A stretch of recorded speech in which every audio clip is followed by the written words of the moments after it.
among kuan amo ang gihimo sa una nga fish pond.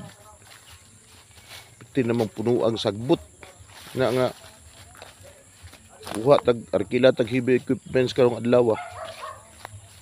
Kuaning patabunan para matamna na mo nig niper.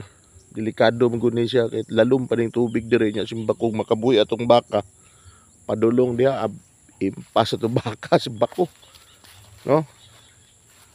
Magbili na lang ko gamay nga bangag para sa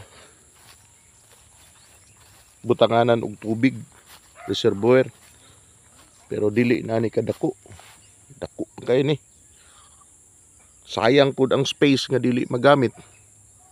Kung dako ra kaayo ang vacant nga space unya walay tanom nga ang himuon na to ani karon pagkilatag heavy equipment sa tong iparehab ning butanganan og tubig para ni sa kuan baka kanding. Kita ninyo guys, wa na to sayangi ang panahon. Gituman ako ang mga gihitudlo sa tong tutor, mga mentor nga tanan nga pwedeng katamnan og forage, napier grass. Akong gituman kay in preparation ni para sa tong project sa Albores Farm. Indot ang langustin, no? Pero dili na to kuhaon ang elemento sa tubig, which is very important sa farming. Yan, agi tubig.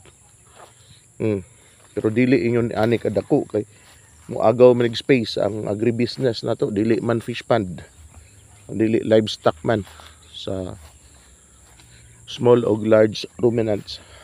So kana karon nga nipier i-harvest na sa itong mga kauban doon sa farm. Padulong na silang agaw mag pakchong na agaw. Patchong ni nindot kay ni nga variety.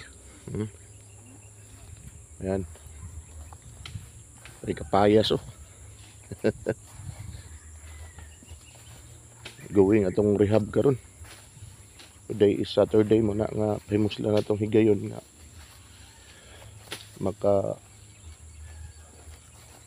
rehab ta sa tong back up sa water system. Ayan, so hopefully kaning mga sagbuton nga bahin ma-resolve ni karon. Dali ra ni tubo boss, no?